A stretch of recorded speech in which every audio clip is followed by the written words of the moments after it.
All right, welcome back to Math 104. We're going to continue through our Unit 1 guided notes. So I'm going to go ahead and spotlight my video for everyone, and we're going to switch over to page 3, where we're about to talk about factoring by grouping a little bit more in depth. We are going to move pretty quickly through the content, but I don't want you to freak out, so just stick with me and let's see what happens. So in yesterday's class, I actually broke down how you would factor a 4-term polynomial. I also mentioned that you could essentially rearrange some of the terms and receive the exact same polynomial. We're going to move forward with this idea. Let's fill in the blanks super quickly here. How to factor 4 terms by grouping. So the first step, no matter what, whenever you factor, is you want to factor out the GCF. Like you're looking at a polynomial and the first thing you think is GCF, right? That's the first thing you look for. You need to factor out the common factor. Next, you're essentially going to arrange those 4 terms. So just like we did before in our previous example, we're looking for pairs of terms that seem like they have a common factor. And that's essentially what we're going to look for. So think of 4 terms being placed into 2 groups of 2, right? That's the most fair. So each group of 2 terms must have a GCF, okay? It has to have a GCF. That's how you know that you are progressing through the problem correctly. So for step number 3, you're actually going to factor out the GCF again from each pair. So factor from each pair of terms to form 2 terms. That's really important for us to consider that when we factor by grouping, we'll essentially go from 4 terms, if we start with 4 terms, to 2 terms, and then we factor once more, and we're left with 1 term. That 1 term is a product of factors. So it looks something like our previous example, where we have factor times factor, right? So it's the product of 2 factors. Keep in mind that that GCF from each pair of terms, that is essentially the binomial. Factor out the binomial from the 2 terms if one exists. So for instance, in our previous example, do you see how I highlighted x minus 5 in both cases? This is a binomial. As a reminder, binomial is a polynomial with 2 terms. So I highlighted the common binomial because this is our GCF. So what I did was I factored out that binomial and I was left with x squared plus 2. So I used the remaining pieces of information and I wrote that inside this second set of parentheses. We did see a more complicated version of this step on our previous page. So I want us to continue practicing this idea. What may be beneficial to you all is writing down the problems again and just kind of moving through them without looking at the notes to see how successful that is, okay? So make sure that you're constantly practicing. Okay, let's take a look at example 5. We're going to start with the first one, and I'll get us going, and then I would love for you to kind of join in and tell me what you're thinking. So personally, when I look at a to the 3rd plus 3a squared minus 2a minus 6, I think this seems like it's in a good order. This seems like I can examine the first 2 terms and I can examine the last 2 terms. And I feel like I can factor out a GCF. Taking a look at the first 2 terms, go ahead and shout out, what is our GCF here? A squared. Yeah, a squared, definitely.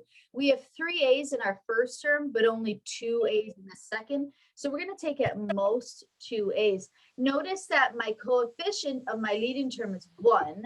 The coefficient of my second term is 3. So we cannot factor anything greater than a 3. Someone else, when I factor out the a squared from each of these terms, go ahead and shout out what's left. A plus 3. A plus 3, beautiful.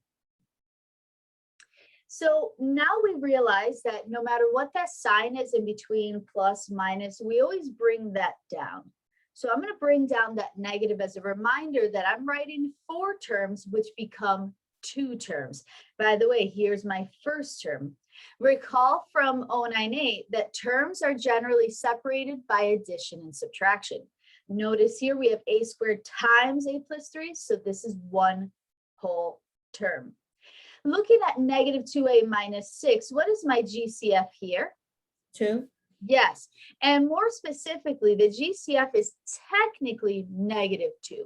But because we dropped that negative down, yes, I'm totally in agreement. If we factor out the negative 2 from each term, what would we have left? A plus 3. Yes, a plus 3. Beautiful. Now that I have factored the GCF from both terms, notice that I have two terms here. And in each term, I have a common binomial factor. I love highlighting stuff. We are probably going to do a bunch of highlighting. If you have them at home, please use them. I don't know if you realize, but having those colors and kind of looking at things and being able to dissect in that way is really beneficial to your studying. And it's also really beneficial to you remembering the steps. Something about making the connections between like the colors and the actual mathematics really helps build a solid, strong foundation. So think about that. If you don't use highlighters right now, try it out. See what happens. You might like it. Because we have that common factor of a plus 3, I'm going to factor that out of both terms. And what is left in my second set of parentheses? A squared minus 2. A squared minus 2. Perfect. As always, check each set of parentheses to see if you can go further. We haven't discussed in this class the difference of two squares, but you have seen this in previous classes.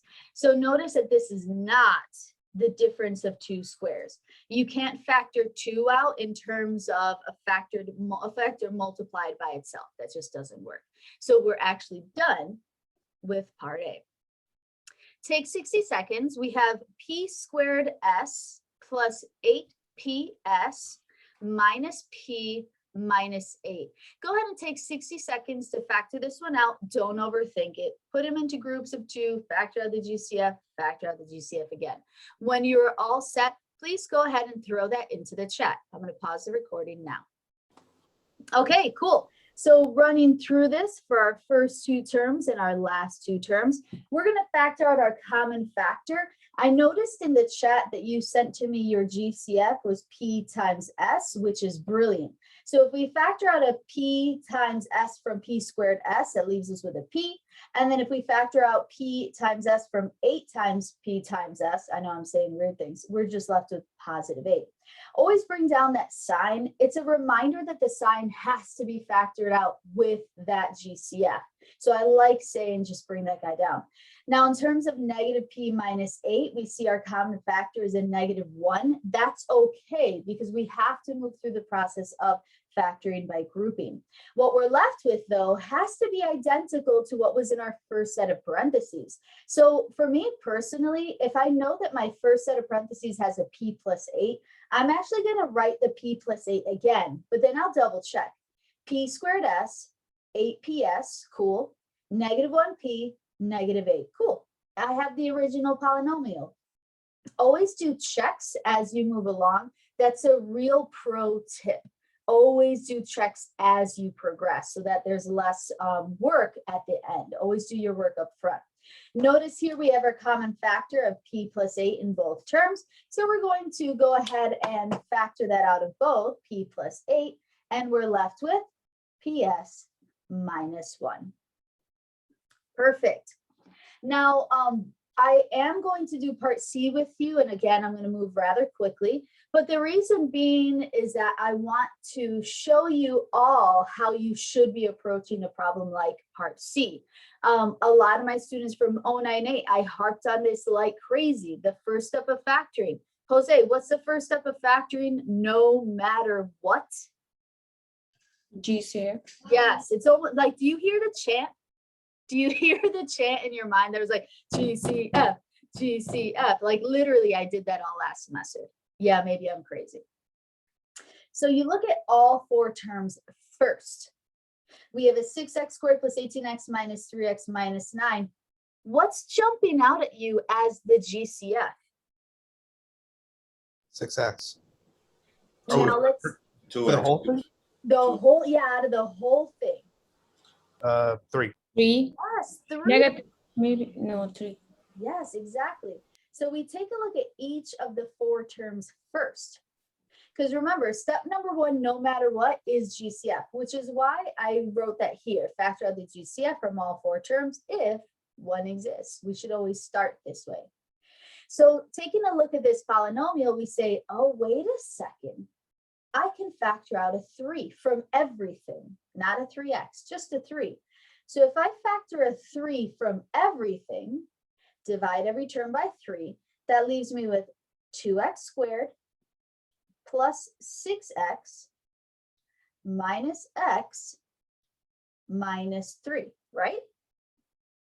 The signs stay the same, nothing else changes. The only thing I did was I factored out that 3 from all 4 terms. Now, one of the things I've stressed to my students in our last class was please, please, please, please hold on to that GCF. I said it. Literally put your finger on the paper. It's weird, but I swear to you, it helps.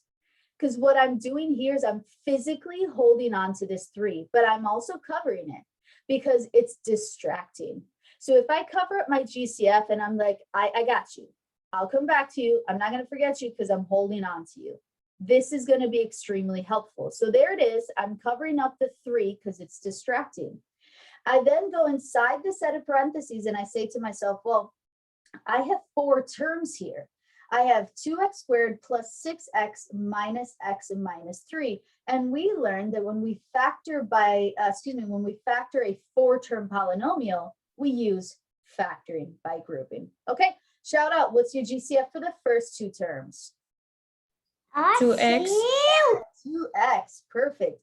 If we factor out the 2x from both of those first 2 terms, we are left with x plus 3. What's your GCF from the last 2 terms? Someone else?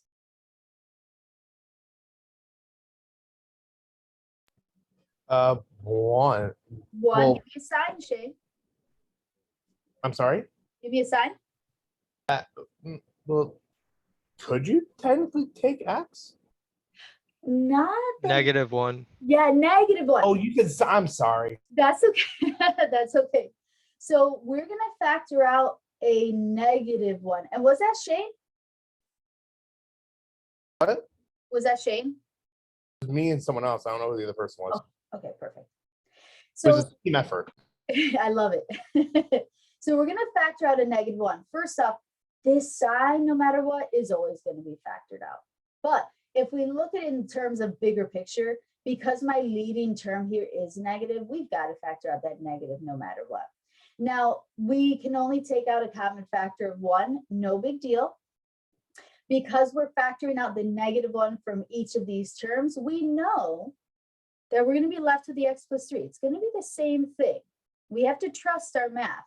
So I'm going to write x plus 3, and then we're just going to do a quick check. 2x squared, 6x, minus 1x, minus 3. Perfection. Notice that in each set, that in each term, we have the same binomial factors. So again, I like highlighting that. We have the x plus 3. So we're going to factor out the x plus 3. And if we take x plus 3 out of each of these terms, you're left with 2x minus 1. So what I'm going to do is I'm going to write this answer directly beneath this one. This one, I can't talk. X plus 3 times 2x minus 1. And then notice this entire time I've been holding on to my 3. So what happens is we bring that right in front. Okay, so my final answer is 3 times x plus 3 times 2x minus 1. On this page, what questions do you have for me? What can I help clarify? I'm confused about on the right, where it's the -1 times x plus 3. Yes. How did we get x plus 3? I don't. think about it as this, Tiana. If your GCF is -1, doesn't that mean you're dividing out of each term? Yes. So if I did a little bit of side work here, if I wrote -x over -1 minus 3, if I can write over -1, you see how negative divided by negative positive, negative divided by negative positive, Okay. and then leaves you with x plus 3. All right. Thank you. You're welcome. Tiana, the other way I would love for you to think about this is consider the distributive property again, right? So consider that if this is correct, -1 times x, -1 times +3, -3. What I would suggest, Tiana, is take the steps to ensure that you have the original polynomial. So always do that check. If I distribute, will I have the original? Okay, always keep that in the forefront of your mind. Okay. Dimitri, you asked a wonderful question. You will factor by grouping when you have a 4-term polynomial or a larger even number polynomial. So like 6 terms, 8 terms, 10 terms, etc. Okay, so keep that in mind. If you have a 4-term polynomial like we do here, this is when we go forward and say, let's try factoring by grouping. I will tell you that not all the time will that work. Sometimes you'll meet a polynomial that's not factorable, and that's okay. It's not a big deal, but we want to be able to identify it when it's presented to us. Okay, Dimitri, does that help?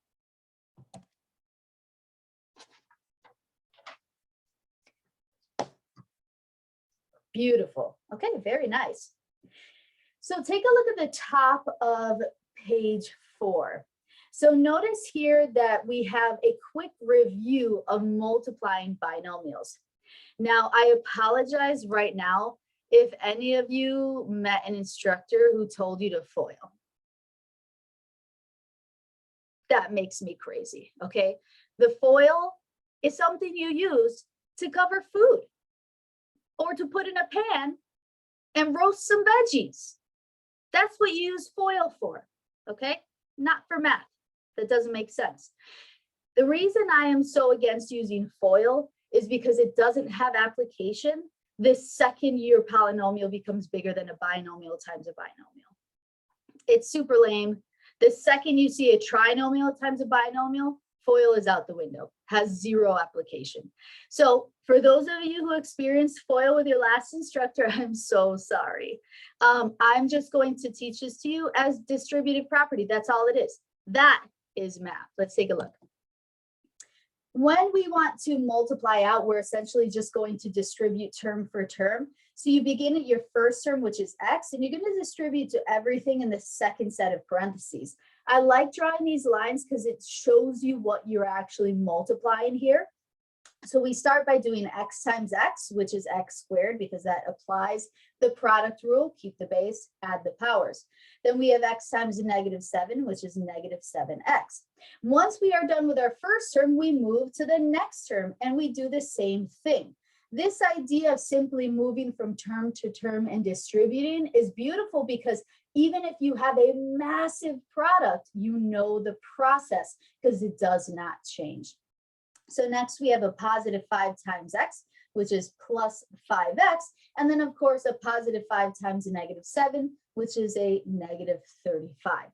So that's essentially the review of multiplying binomials. And again, this is applicable to trinomials or even larger polynomials. As a reminder, once you multiply the binomials out, you should always combine like terms. Notice here that we have -7x plus 5x, so they are like terms. Go ahead and combine those. As a reminder to you, when you combine like terms, you do not change the power of the variable. You essentially add or subtract the coefficients. So your coefficient is -7, your coefficient is a +5, that gives you a -2, but notice we keep the x. We do not change the power of the variable, okay? That's a reminder. Now, the reason I wanted to do this with you is because we're now ready for our next factoring technique. Again, this is a review of last semester, which is why I'm moving so freaking quickly, okay? And I apologize. If you do need a more in-depth review, like I said before, I've got all those YouTube videos. Go ahead and watch them. Go ahead and watch them, try those problems out. I think you're gonna be really, really pleasantly surprised. So notice here, this says how to factor trinomials of the form x squared plus bx plus c. What that implies here is that your a is equal to 1. So this technique is called trial and error. So for trinomials whose leading coefficient is 1, we will use trial and error. So step number 1, no matter what, GCF. Always look for a GCF. The next thing you're going to do is you're going to find factors of C that combine to give you B. And then all you'll do is you'll take those factors and set them inside of the set of the parentheses when factoring that trinomial. And then of course, make sure you check. If you haven't seen this in a little while and you're, kind of freaking out a little bit, don't. Trial and error is one of the nicer factoring formats. So notice here we have x squared minus 30x plus 81. I want you to notice here that a is equal to 1, right? A is our leading coefficient. For all of your trinomials in quadratic form, it's ax squared plus bx plus c, where a, b, c are your coefficients. So a is 1, b is negative 30, and c is 81. My brain is doing weird stuff. I apologize. So we are going to factor 81. Notice it's a positive. And we want to find factors of 81 such that they combine to give us our goal, which is b, negative 30. So our goal is to find factors of 81 that give us a negative 30. Last semester, we would list out all the factors.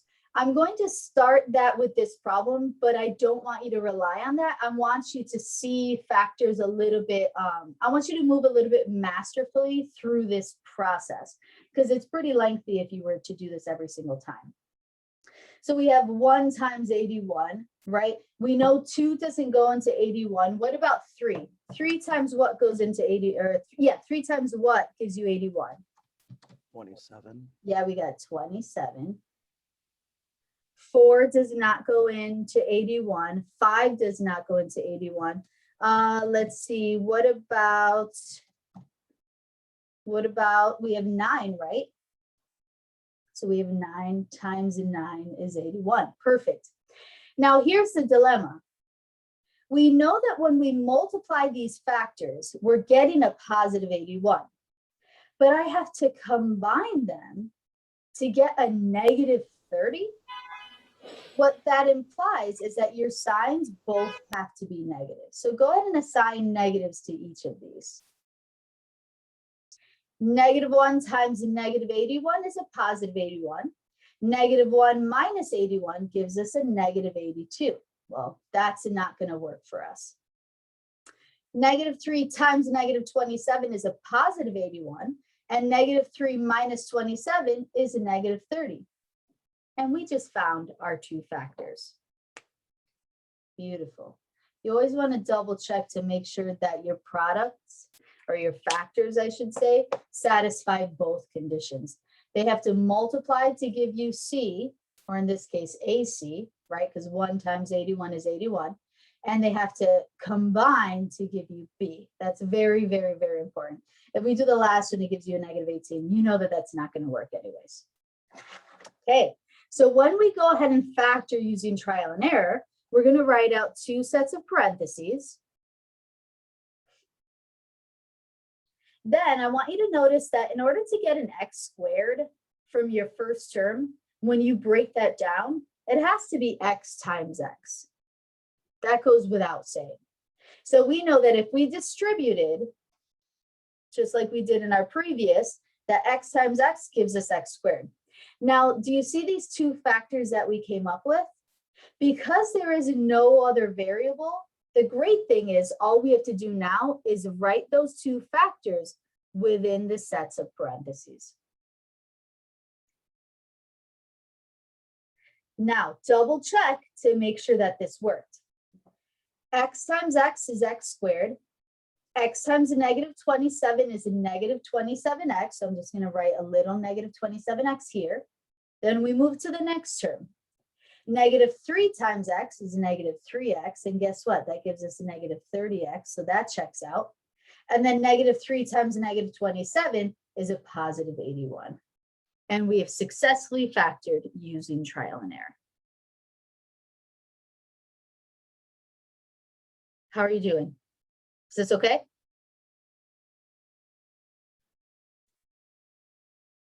Hearing nothing, let's do it again. Hopefully it doesn't mean you're freaked out. We have x squared minus 3xy minus 18y squared. Didia, let's start with you. What's A, what's B, what's C in this case?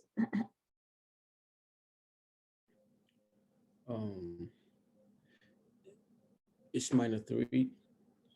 Well, A is your coefficient of the leading term. So A is 1. What's your B? Minus 3. Good. And your C? Minus 18. Yes, beautiful. So again, we want to find factors of C, negative 18, that combine to give you B, negative 3. So I'm going to write that our goal is to find factors that give us negative 3. Does anyone see those factors off the top of their head? 3 and 6. 3 and 6, I love this. Tell me more about those signs. What should they be? 1's negative. Yes, one of them is Negative. the 6 is negative. Perfect. So the 6 is negative and the 3 is positive. Let's do a quick check. Positive 3 times a negative 6 is negative 18. Love it. 3 minus 6 is a negative 3. Check. We have satisfied both conditions. Let's go ahead and highlight these two factors. Does it matter which one is negative? Yes, absolutely. If I made the 3 negative, then you would have negative 3 plus 6, which gives you a positive 3, but our goal is negative. So with 3 plus a negative 6, then we get that negative 3. So yes, it definitely does. You always want to double check to make sure that they give you both, that they satisfy both conditions. And then of course, 3 times a negative 6, just to make sure we have our negative 18. So you want to make sure both are done. Great question.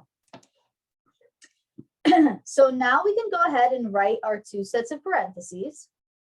Notice in your first term, we have x squared, right? We know that x times x gives us x squared. So I'm just going to go ahead and write an x in each of those sets of parentheses. But also notice we have a y squared, and that's our last term.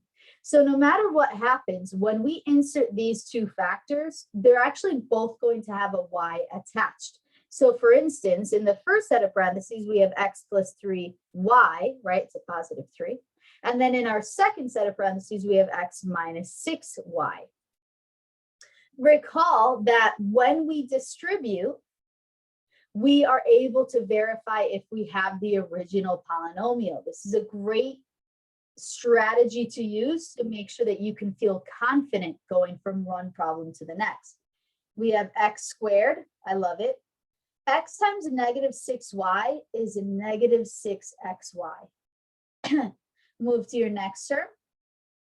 3y times x is a positive 3xy, which, by the way, when we combine them, that gives us a negative 3xy. And take a look. That is part of the original polynomial. I love it. We're doing great. And then 3x times a negative, 3y times a negative 6y is a negative 18y squared. So we know for a fact that we have successfully factored this. I don't ever want you to panic about the variables being in both locations. Just consider that means that you have to include that variable at the very end. If you would break down x squared as x and x, then you should break down y squared as y and y, right? Just be fair. What are your questions for me on trial and error?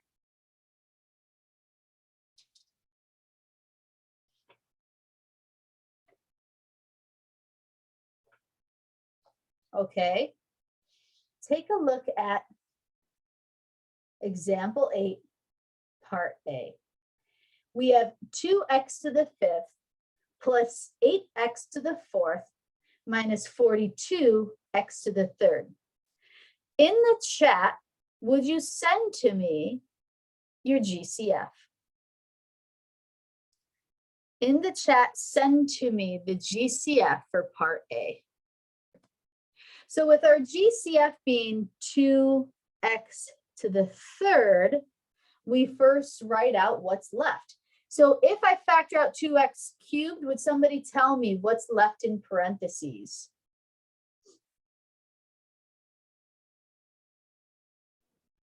X squared Awesome. plus 4x 4x. 4x. minus 11x. You get Minus 12. not 12, reverse them. I Reverse mean, them. 21. I'm sorry, Yeah, 21. cool. What was I thinking about that? Perfect. Yeah, that's okay. So we've got 2x to the 5th, 8x to the 4th, negative 42x to the 3rd power. Perfection. Go ahead and cover up that 2x cubed. We're going to factor this trinomial using trial and error. As a reminder, what has to go in our first position no matter what, according to this? X. X. So you want to find factors of which number? 4. Not factors of 4, that's our goal.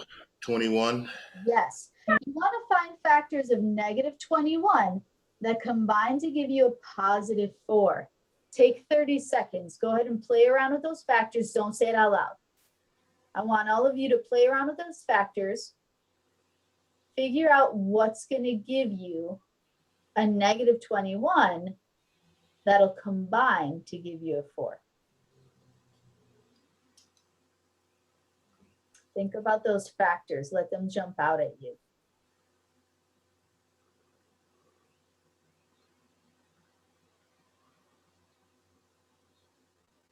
And Zach, yes, good. Just make sure that you look at both the variable and the numeric parts. So 2 parts for every term. So now that you've been thinking about factors of negative 21, what are you guys coming up with? What are the factors that combine to give you a positive 4? Negative 3 and a positive 7. Yes. Negative 3 times 7, signs matter, right? Negative 3 times 7 gives you a negative 21. Negative 3 plus 7 gives you a positive 4. So those are the 2 factors that will work and satisfy both conditions. Because there is no variable next to that negative 21 here, the great thing is all I have to do is take these 2 pieces and throw them right inside the sets of parentheses. So it's going to be x minus 3 and then x plus 7. I'm going to lift up my finger because I don't want to forget that I was holding on to a 2x to the 3rd power, and I'm going to write that directly in front. And there's our factored form.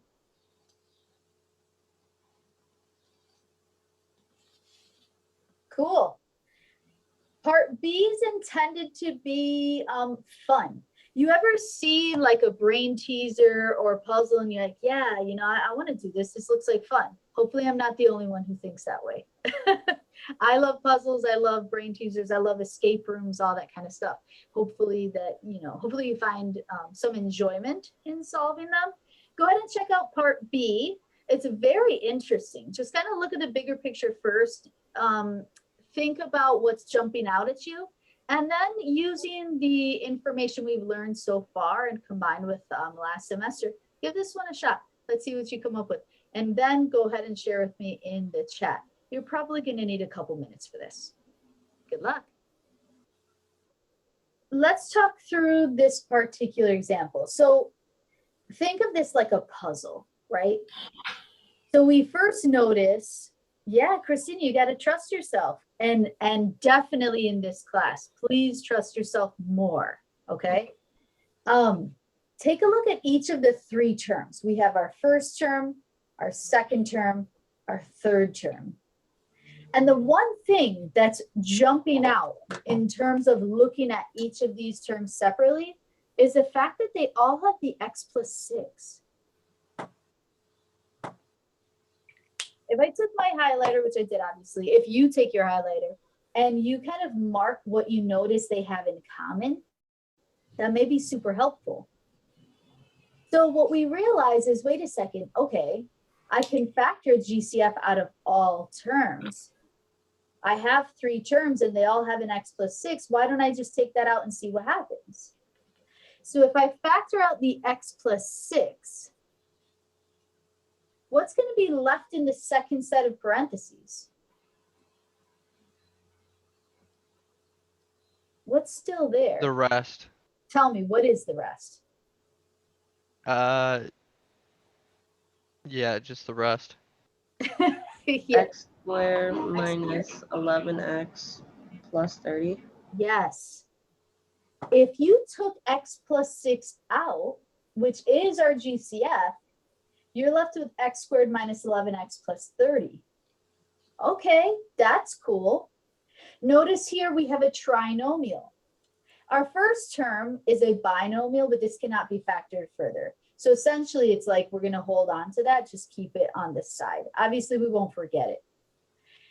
But our focus now is on this trinomial inside the set of parentheses.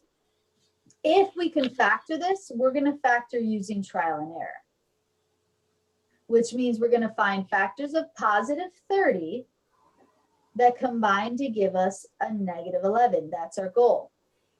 What are the 2 factors of 30 that give you negative 11 when you combine them? -6 and -5. Yes. Let's take a look and double check. -6 times -5 is a positive 30. -6 minus 5 is a negative 11. That checks. So we notice here that we have our 2 factors, which means we can go right ahead and throw them inside the set of parentheses. So we break this down. Notice we have x squared in our first position. So that breaks down to x times x. We don't have a variable here at the end, so we don't have to worry about breaking that down as well. So we have our -6 and our -5. And then I'm going to lift up my thumbs to reveal the x plus 6. And we write that directly in front. So believe it or not, that is your final factored form. We don't need to go further because each factor is completely factored. You can go forward from there. I hope it was helpful to kind of look at this in parts, in pieces. I definitely know that this is going to take some practice. These are much more complicated than the ones we saw last semester. They're more involved. Think of it more as like that puzzle, right? But you can do this. Keep in mind all the strategies that we've been using so far and build on that and just make sure you're practicing. Okay? Cool. Turn the page when you're ready, unless you have questions for me.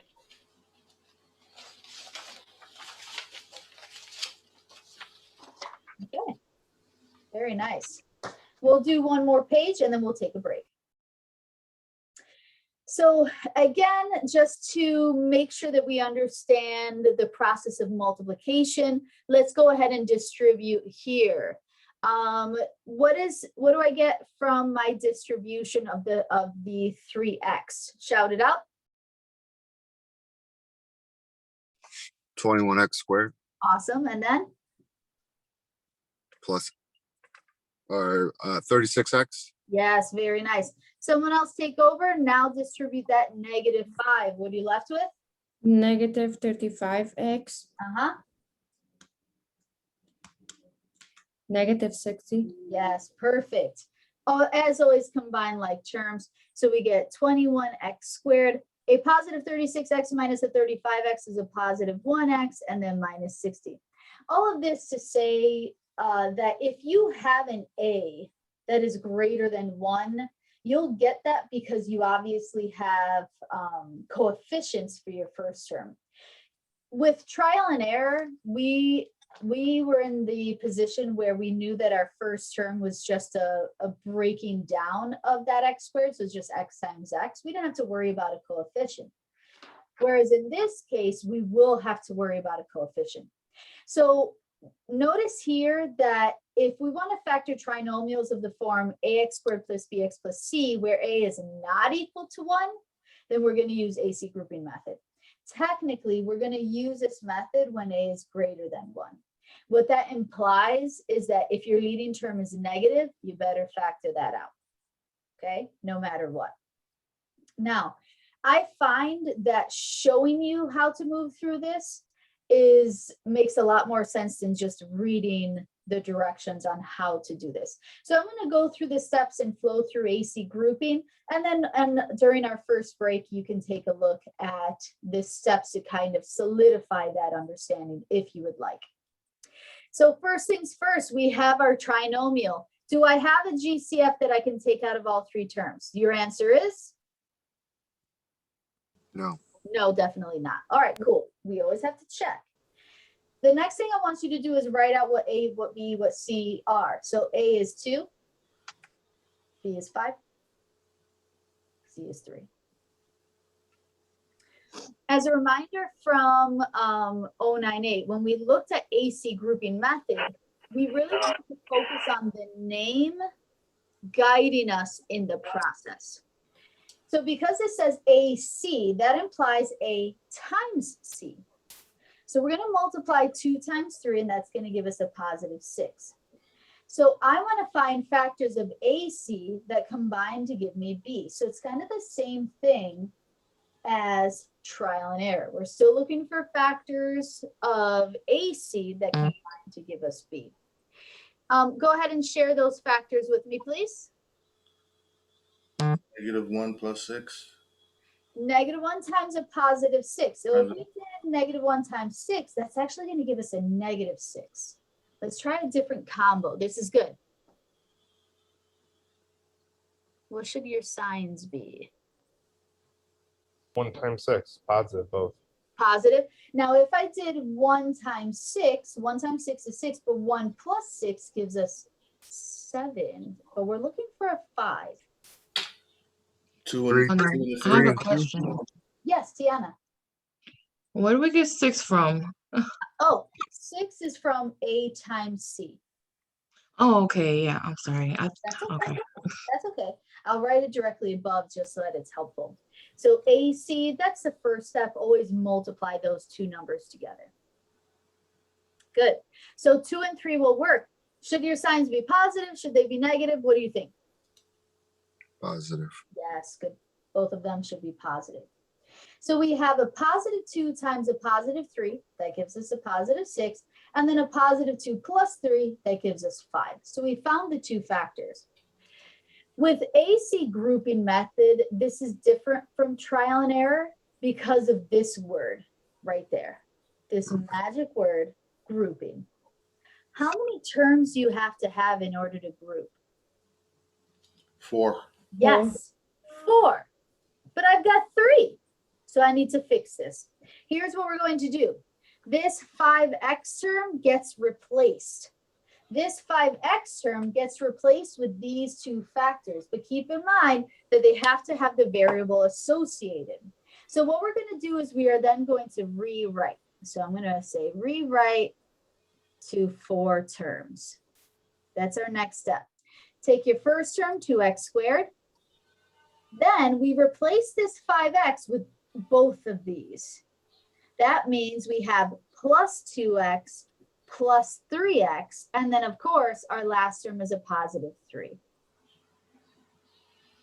Notice 2x plus 3x is 5x, and we essentially have the exact same polynomial. The only thing I did was I expanded that middle term.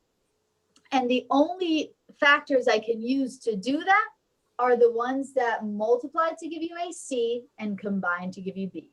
You have to be super careful. Once you have a 4-term polynomial, we can go through the process of grouping.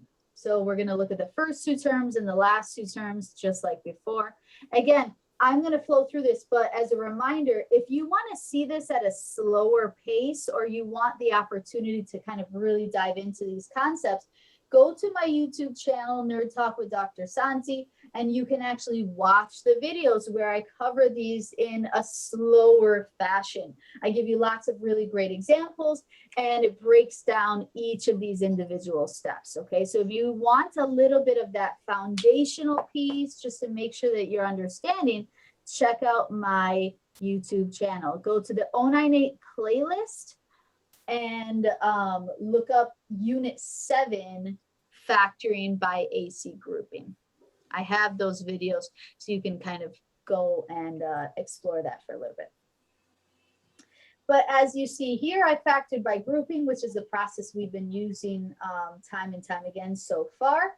And I have finished factoring. I do want to point out that there was no GCF to begin with, so there is no coefficient that I had to bring down here. Okay, there's no third factor that I had to bring down in front. So here's my final answer. As a reminder to you all, please check first. We check to see if we could factor anymore, and we can't. And the second thing we check is, did I do it right? Okay, 2x squared plus 3x plus 2x plus 3. That definitely gives us our original polynomial. Okay, perfect. On that note, we are going to take a tiny break, but before I let you go, I would like to introduce someone to you. So if you go and click on gallery view, you can view everybody in the class at the same time. But would you please welcome Jeff? Jeff is going to be part of our class for the next 4 weeks. It's crazy. For the next 12 classes. Hello, everyone. And he's going to tell you a little bit about what his role is in our class. Go ahead, Jeff. Take the lead. And actually, let me not pin this so that you can do your thing. Awesome. All right. All right, guys. I'm a supplemental instructor for MCC. So I'm also a student. Basically, my job is to help assist Professor Santiago in making sure that you guys are successful throughout the summer.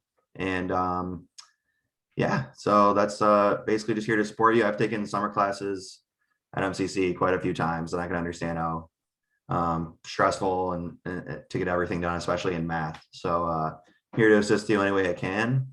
I'll be holding SI sessions on the days of class, and if there's a particular time that works for you guys, that would be great. You can speak up and let me know. Any ideas there? Like, is there any times that work for you guys?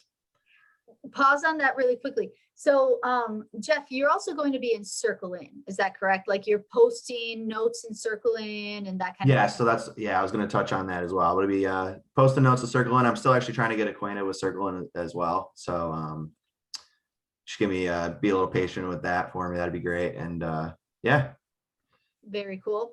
And as a reminder to you all, I don't mean to cut Jeff off again. As a reminder to you all, if you ever wanted to meet in study groups, you can use my Zoom room. You can use this Zoom link. It's open to you for forever. So if you wanted to get with each other to talk about the math, meet here. Why not? Meet here. This is available to you outside of class. And that goes with, in case you want to meet with Jeff or something outside of, class times, things like that, you can do that here as well, if my office hours and things like that don't work. Okay. Awesome. Thank you. And yeah, so you guys can get a chance to meet each other in the SI sessions, and I'll be there to help you guys out with homeworks or studying for anything. So yeah, looking forward to being here with you guys. Very cool. Do you guys have any questions for Jeff? Not yet. Jeff, would you type into the chat maybe some contact info? Absolutely. I'll give you my email. Sweet. And I really want you all to think about study groups. That's going to be super, super helpful. Look, math isn't his last name. Come on. This was meant to be. So check it out. If anything, it would be a great opportunity to just come together and get through the material. Okay, how about we take a 5-minute break? I'll see you at 10:09. I'm sorry, I was touch base on one more thing. Oh yeah. Yeah, sorry about that. Yeah, and if the times don't work for you any day, or you guys are trying to crunch and getting some work, homework done or anything, like reach out to me through email and I'll see if I'm available to help you guys out. So it's not confined just to the specific time frame given for the SI sessions. You guys can reach out to me and I could potentially help you out at any time. Score.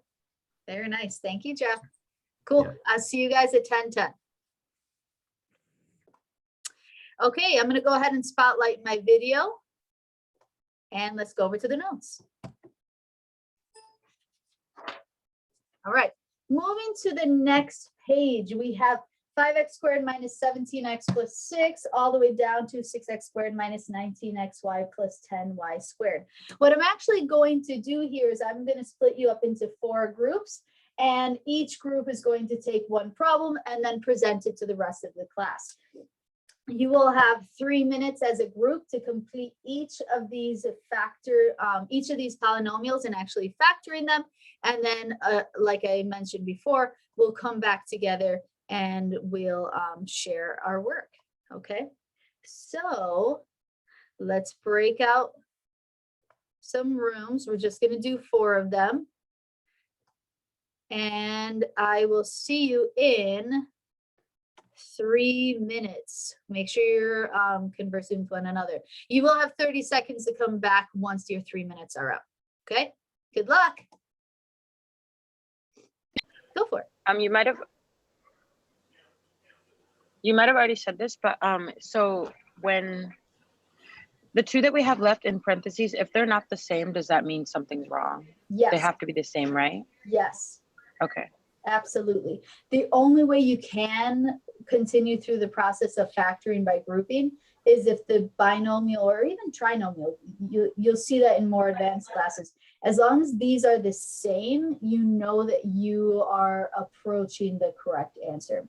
But as always, double check to make sure that your work looks sound.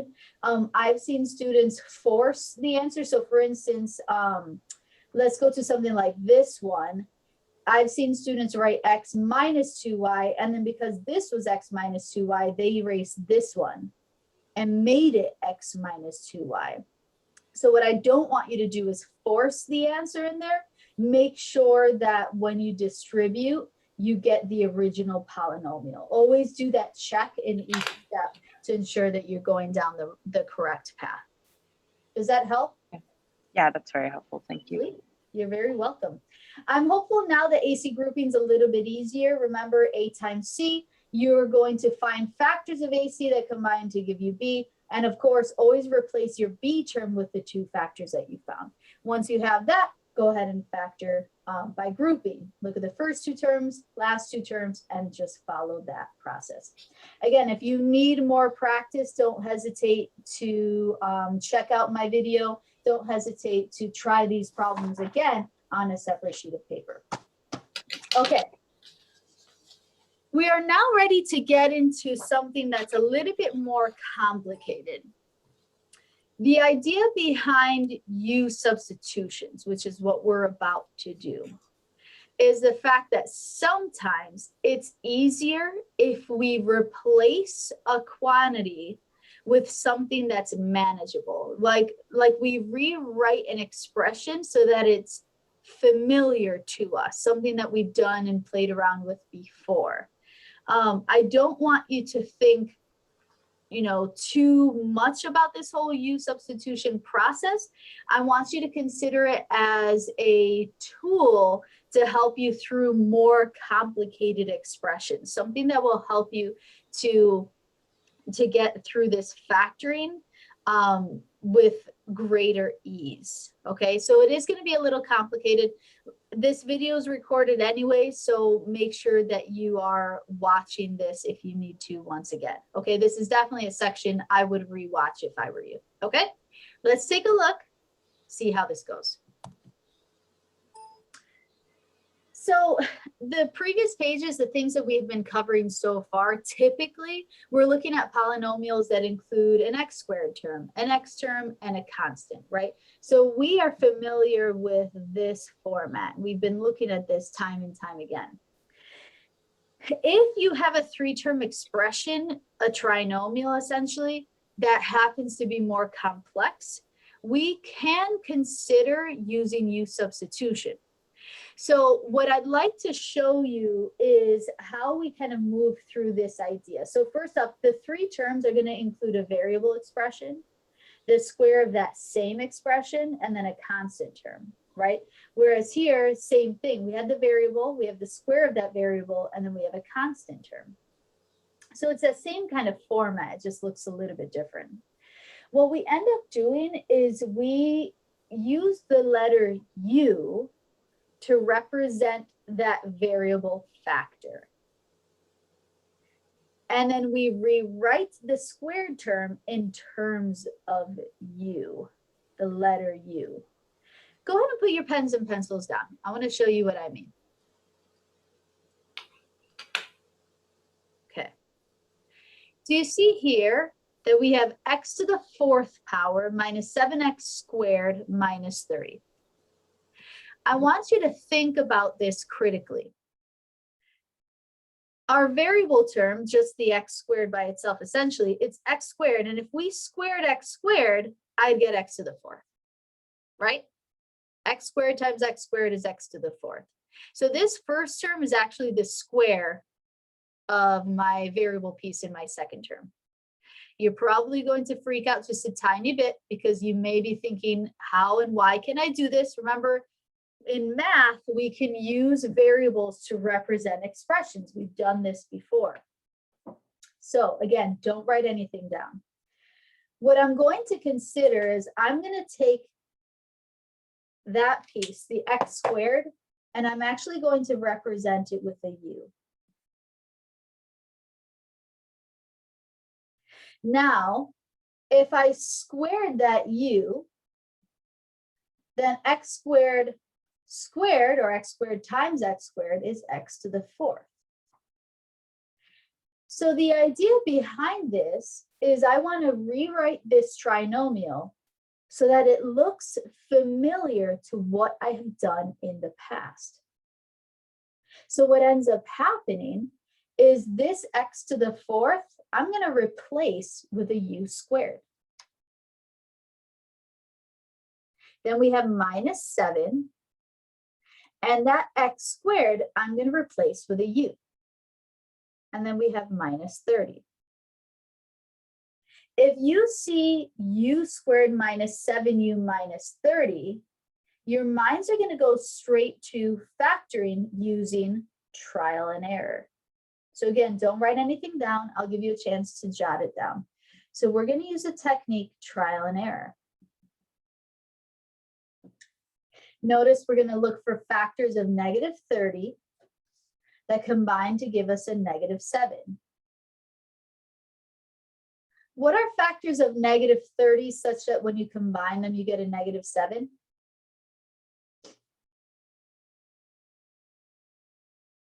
Ten and 3. Good. Give me your signs. Oh, 10 and negative 3. Oh, you're so close. Switch them. Oh, shoot. It's so easy, but it's so difficult. But that's trial and error. That's trial and error. Try it, check it, doesn't work, try it again, right? That's the whole process behind this. And I don't want any of you to fear that either. I do that all the time. I'm always like, let's try to see if it works. Oh, no, let's try a different one, right? And you keep going until you find the correct combination. Negative 10 times 3 is negative 30. Negative 10 plus 3 is a negative 7. Okay, cool. If you had just this polynomial in front of you, we're going to pretend that line above doesn't exist. If you had just this polynomial in front of you, you know how to factor that. You would say, okay, well, u squared breaks down into u and u. If I can write the letter u. And then we already found factors of negative 30 that gave us negative 7. So that's negative 10 and a positive 3. So let's double check. U squared, I like it. 3u minus 10u is negative 7u. and then negative 30. I love it. Now, the last thing you have to do is you got to put u back. The reason we use the letter u in the first place is so that, again, we have a polynomial that we are familiar with. We have a polynomial that we've seen time and time again and that we're comfortable factoring. So we rewrite it so that we can do exactly that. But because I made that substitution and I called u x squared, well, I now have to put it back. So replace u with its value. And its value is x squared. So your final answer is x squared minus 10 times x squared plus 3. And that is how you use a u substitution to guide your factoring for more complex polynomials. Go ahead and write this down. Feel free to ask questions as you're doing this. I would love to clarify anything that's on your minds. That's what I'm here for. So another way of finding out the actual when you said replace the u with its value, Yeah. it's just gonna be in this case subtraction between the x to the 4th and x squared, or Not subtraction, but you go back to what we wrote initially. Do you see here, Dimitri, how we called the u x squared? So yeah, so what that means is when we actually are finished factoring, we got to put u back. We've got to put u back by replacing it with the value that we called it initially. So all we're doing is we're manipulating this so that it's easier to factor, but you've got to put that expression back. Okay, so it's based on this initial setup. What you call u and then what you call u squared. It's very important to keep those two pieces of information organized. It's a little weird, I know. It is definitely a little bit weird, but I promise you, you're going to see more of what you can call u to help you with this factoring. Okay, hopefully, oh, Summer. Yeah, sorry. Quick question. Yeah. So it's just to make it easier. It's but it's solvable without doing it. Is that what you're saying?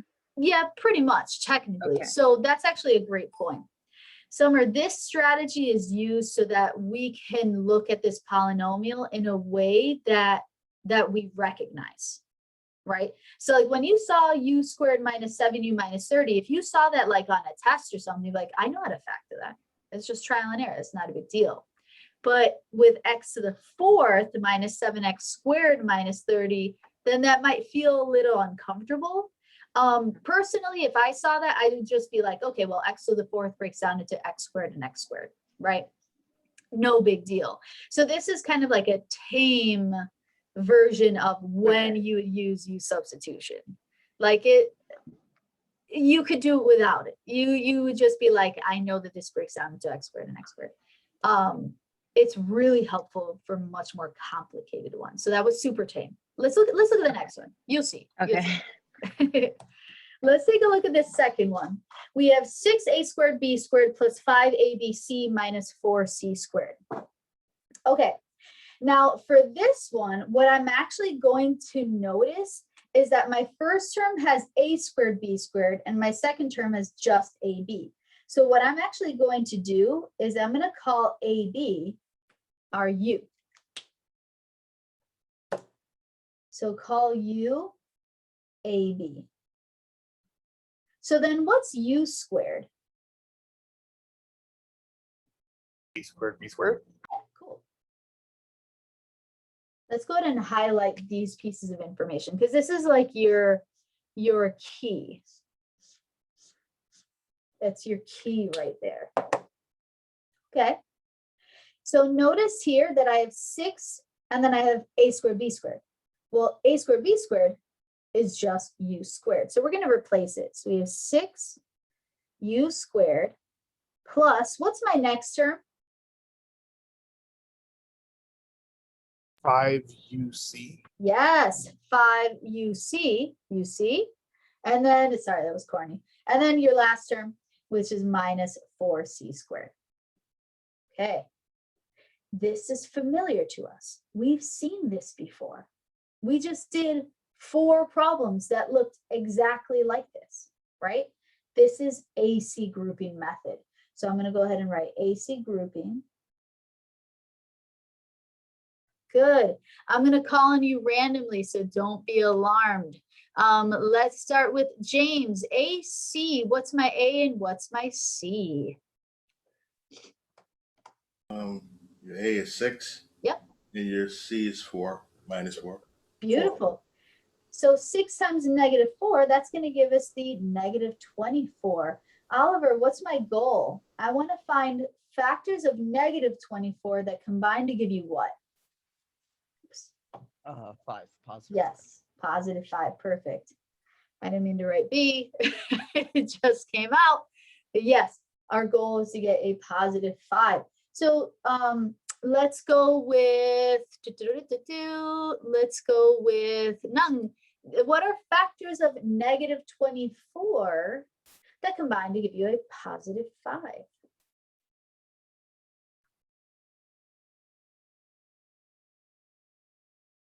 And this is good. Everyone's trying this at the same time. You're not alone. Everyone's figuring out what those factors are. Just take a couple seconds, think about what those factors might be.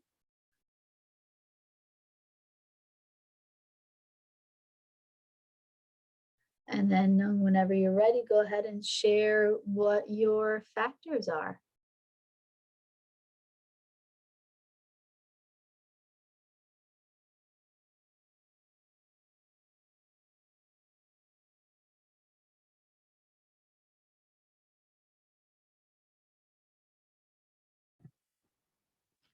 For those of you, yes, go ahead. Oh, you're on mute. Oh, 3 and 8. Yes, 3 and 8. What everyone could do is make sure you list those factors and maybe helpful, like 1 times 24, 2 times 12, 3 times 8. You'll see that in the video especially. But yes, no, you're absolutely correct. It's 3 and 8. And what should the signs be? Negative 3. Yeah, negative 3, positive 8. Good. Now, if we are factoring by grouping, Shane, what would my next step be? I've got these 2 factors. Where do I go with this? 6U squared minus 3UC plus 8UC minus 4C squared. Yes, perfection. So Shane says, well, I know what to do. It's grouping. But in order to group, you have to have 4 terms. So that means we rewrite the polynomial. Beautiful. Kim, out of the first 2 terms, what's your GCF? What's the largest factor you can take right out of there? What do you think, Kim? And you're on mute. Sorry, I forgot to unmute. 3U. Yes, 3U. Kim, if we factor out that 3U, what are we left with in parentheses? 2U minus 3C. Yes, 2U minus 3C. Sorry, my watch was talking at the same time. 2U minus 3C. Perfect, Kim, thank you so much. Christina, what about the last 2 terms? What's your GCF here? What's jumping out at you? It should just be 1C, sorry. 1C? Yeah. For If we're which one? taking- For the first part, if we're taking the Oh my 3 God, out, yes. One slash, yeah. Yes. My bad. Sorry about that. Let me fix that really quickly. See, this is wonderful. I love it. Thank you so much for. That was the thing I was confused. What's going on? Sorry about that. Yes, you're absolutely correct. So we have 3U times 2U, so that's 6U squared. 3U times negative 1C is negative 3UC. Yes, awesome. But this is why we work together, right? Beautiful. I love it. Christina, what's your GCF for the second 2 terms? 4C. Yes, 4C. We're definitely going to bring that sign down. So let's write Oh, plus. yeah, the negative, yeah. So we've got plus 4C, and then we're going to divide it out of both. Luckily, we know that what's left in parentheses is 2u minus 1c. Always double check 8uc negative 4c squared. Super cool.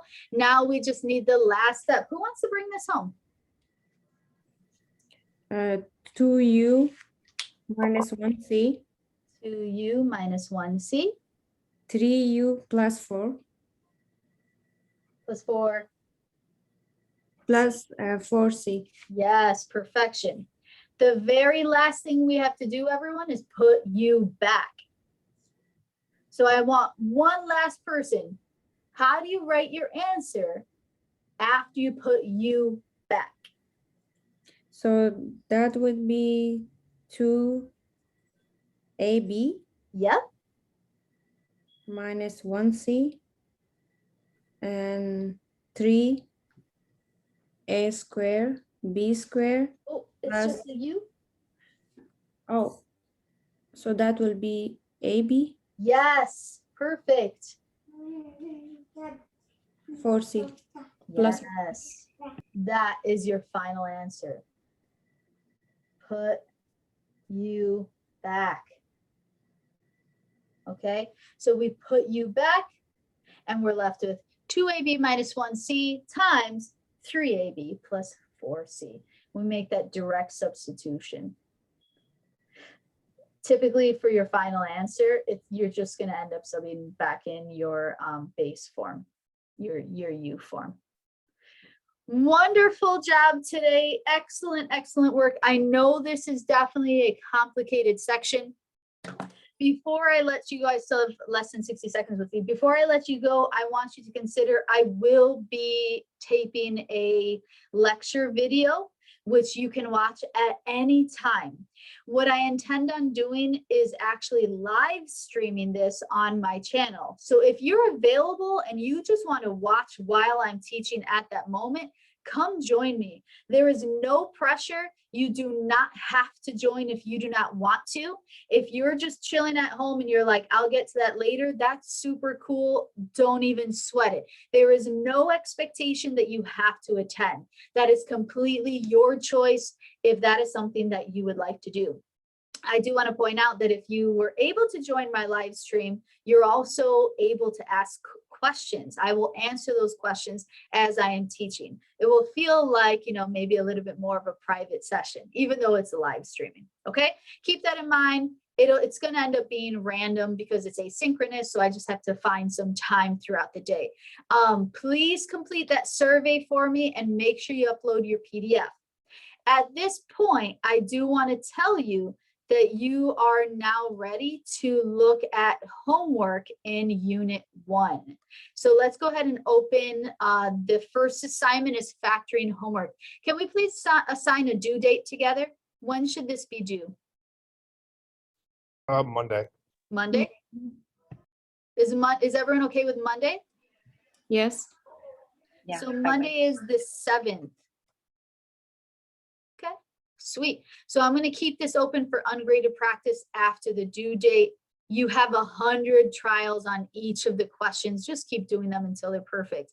I don't want to assign the U-sub homework until we finish, until you watch the rest of the video. So actually over the weekend, you will have this information. Let's set this for next week, not Monday. Can you give me a different due date for the U-substitution homework? How about Friday? Friday. Okay, I love it. So let's do Friday the 11th. I do urge you to try to get that done sooner because you'll be watching the video over the weekend, which means it's going to be fresh on your mind. Okay, but Friday works. Wait, I'm sorry. We're not gonna be finishing the U as a class. We're gonna be doing that as a video. That's correct. Yes. Okay. Yep, that is correct. Okay, keep in mind, don't panic about that. The video should be able to answer all of those questions. But more than that, I'm available. Jeff is available. We will definitely work with you if you have any questions whatsoever. Okay. And this is on the YouTube channel? Your YouTube channel? Yes, yes. Okay. As soon as I will go live. If you're already subscribed to my channel, you'll get the notification. And then I'll go live and I will actually do the video and then I will save it. So you will have the link here in your Lumen course. It'll be in this exact spot. Today's class, I will write here. I'll provide the link. And then the next video over the weekend, I will also provide the link. So look for that if you're not able to attend live. Okay? So, but as of right now, you don't know what time that you're gonna do the live. Right. My anticipation is today around like 3 o'clock. That's my anticipated time. I don't want to make any promises because it really just depends on everything that's going on throughout the day. Okay. But 3 o'clock seems about when I'll do it. Could you potentially send out an email in case we want to get to a place where we could be like in a position to participate? Yeah, I'm totally Okay. down. That sounds great. Thank you. You're welcome. I love that. That sounds great. Beautiful. All right, everyone. I will see you on Monday. Have a fantastic weekend. Hopefully you'll be able to join me later when I do the live stream. But besides that, catch you all later. Have a good one, Professor. Thank you. Good one, guys. Thank you. Thank you. I have a Surface Pro coming in the mail